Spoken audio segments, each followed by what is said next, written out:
大家好，欢迎回到慢生活后院种植。趁着现在天气还挺好，我们赶紧来录这些视频。从这边可以看到天气晴朗，还出了点小太阳。转过头看看这边，已经乌云压顶了。天气预报说现在的温度是20度，到下午就开始下雨，接着2天的暴雨，晚上温度直降到零下5度。所以趁着现在还没有下雨，我们来看一看11月中旬我的菜地里有什么菜吧。大概可以看到第一个菜床是一些小白菜的品种，各种品种都有。这些相对比较小的白菜，除了移栽时间不同造成的它们尺寸的大小相差很大以外，还有就是旁边这些比较大的白菜遮挡了它们生长的空间和光线，所以导致它们比较小。我们可以先吃大的，再吃小的。随便掀开一个白菜就可以看到，我们平时食用的时候都是食用的旁边周围的叶子，然后留下它中间的叶子继续进行生长。这样即使我们小家庭种菜种的不多，但是我们也能够持续的采收。这是第一个菜床，中间还有一些乌塔菜。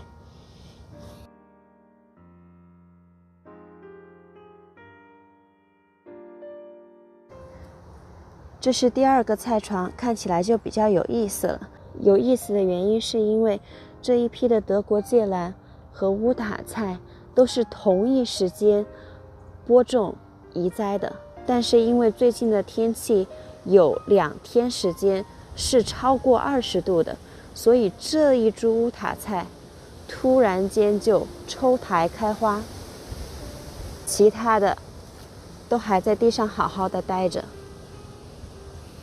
这一株也抽苔开花了，接下来的时间就又是零下5度，所以给植物造成了一个非常奇怪的错觉。这一个菜床有1棵金水菜是我没地方种了，这些是育苗的德国芥蓝，要稍微大一点。德国芥蓝非常的抗寒。乌塔菜，这是第2个菜床。第3个菜床，这是我前段时间种下的秋季的蒜，现在它们已经长得非常大了，所以即使是大雪覆盖，它不会死掉。明年我们就等着收蒜苔了。这些呢，是我拔掉了一批一批的那个小萝卜，然后又移栽了一些莴笋的小苗。当然我知道这个天气是没有办法再长莴笋的了，反正都有了，那就移栽吧。小萝卜我都收的差不多了，这些都是大白萝卜。有非常多的小动物，像类似蟾蜍一样的东西，它们都在里面活动。这些萝卜还没有冒出地面，所以还看不到。这是第3个菜床，没有怎么种东西，就是当时育苗的几棵金水菜，到其他地方还剩了这么几棵。这个呢是豆瓣菜，现在可能有点看不清楚，因为我没有去整理它。这些是豆瓣菜，这些是杂草，所以还有一些豆瓣菜没有冒出来，也不知道这天气长不长得出来，反正都撒进去了，看运气吧。这是第5个菜床，有一点挡光。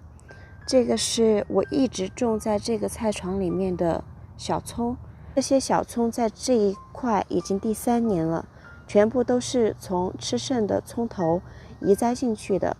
夏天它会长得非常大，我采收的时候都是从这里直接葱白这里把它剪掉或者是掐掉，然后它长出来就又变成小葱。但是一旦给其他的蔬菜催肥以后，它就长得特别像东北大葱，所以我从来都不缺葱。自己家种的葱，它的那个葱汁特别浓郁。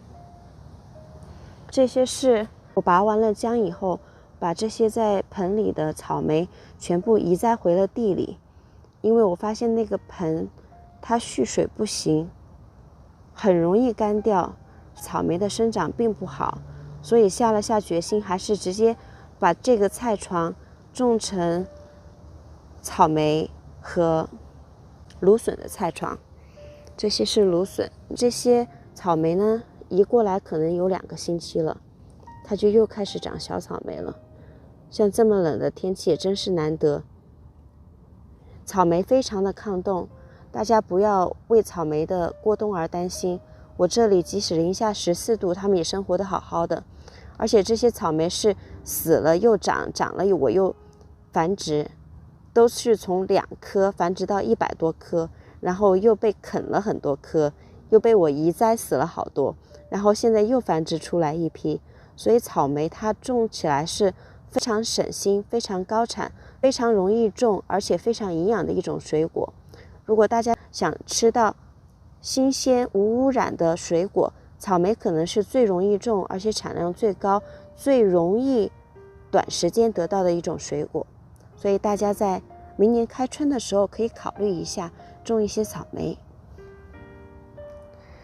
这是第6个菜床，我种了很多的莴笋和西兰花。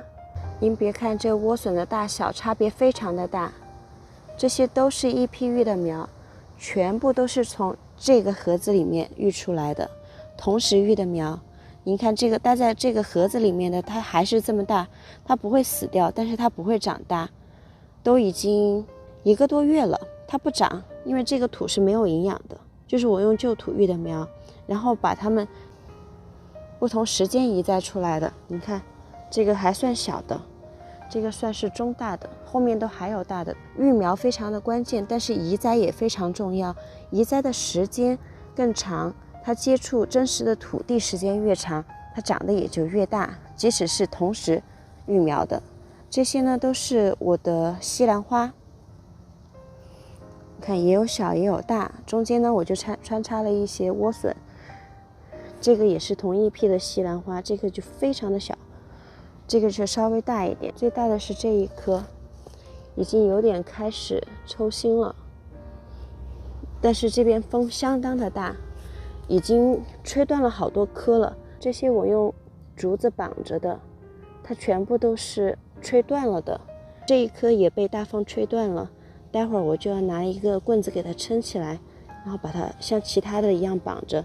它其实都还长得好好的，它不会死掉，但是如果你不去管它的话，它再吹断了就没救了。大家可以看一下中间，虽然有很多杂草，还是可以看到有很多的豌豆苗。这些豌豆苗我采摘了无数次，产量非常高，而且非常的美味。您越采它，它长得越壮实。即使说您不怎么去大批量的种它，但是在这些蔬菜的下面或是缝隙里面种上一些豌豆苗，既好吃又营养，而且还能够给蔬菜固氮，是非常非常好的天然养料。所以这个菜床里面就全部都是西兰花和一些莴笋还有豌豆苗。这个菜床就比较惨了，为什么这里是空的呢？其实我也有一些疑问。这个是玉米生菜，我今年是第1次种。我听其他的种植博主介绍这个玉米生菜，我也想试一下，但是我种植了2批，它都没有长出来，所以我不知道是因为我买的种子有问题，还是说我播种的时间不对。我从9月底播种了一批，当时突然天气升温，我在想它可能是起凉的蔬菜太热了，它长不出来。然后到了10月底，天气凉了以后，我又播种了一批，在同一片地里，它还是没有长出来。所以要么就是我的种子有问题，要么就是我的播种方式不对。这也是我第1次播种，所以我完全没有经验。如果种过玉米生菜的朋友，希望大家能给我留言，给我一些建议，看看怎么能把它给种出来。这一棵是羽衣甘蓝，这些杂草旁边的是同一批的西兰花，这个是冬寒菜。大家都对那个冬寒菜比较感兴趣，其实我是非常喜欢冬寒菜的那个味道，但是我知道也有很多朋友不喜欢它那种滑滑的口感，有点像木耳菜。不过如果喜欢的话，大家可以在网上订一下，煮粥非常好吃。这一块看起来像杂草堆的就是韭菜了，今年我没有去管它，那这些是韭菜的种子，它撒的到处都是，我都已经吃不了了，所以完全就没有管它，撒在地里就自己长吧，多了也就吃吧。那最享受的时候也就是韭菜花的时候，我特别喜欢吃那个韭菜花炒肉，所以吃韭菜的时候觉得种多了，吃韭菜花的时候就觉得种少了。不知道大家有没有同样的感受？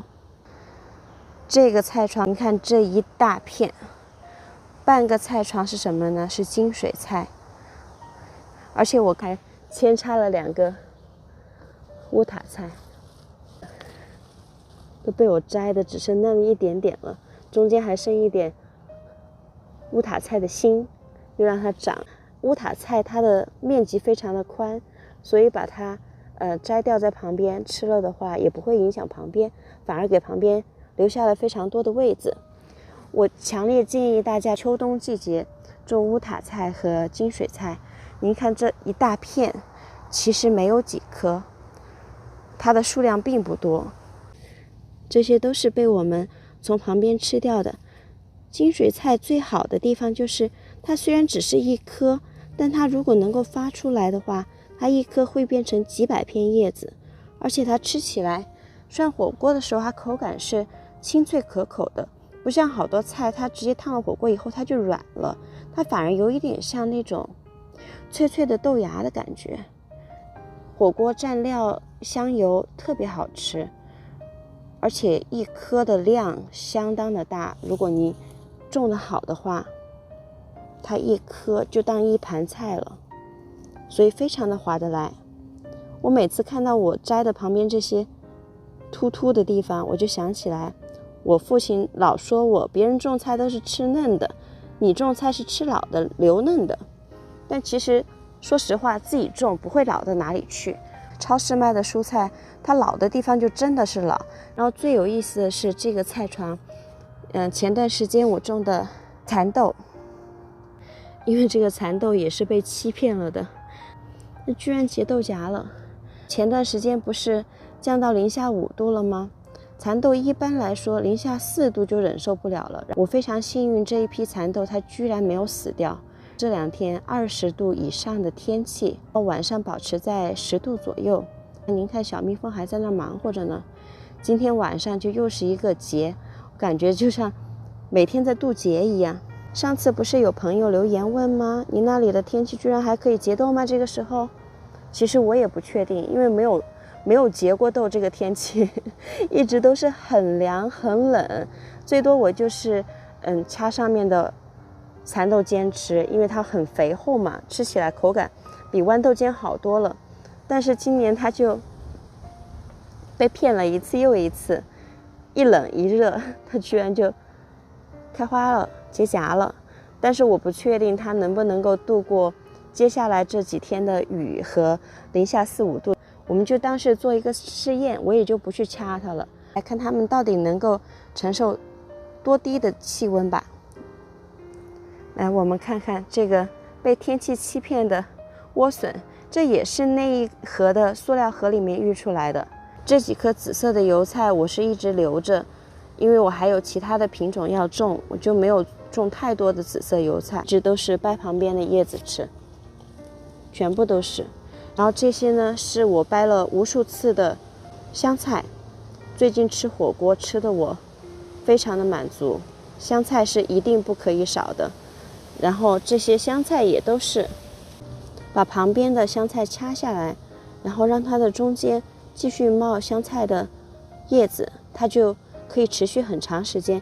香菜也非常的耐寒，它不像德国芥蓝那样耐寒，但是能够吃到下雪之前是完全没有问题的。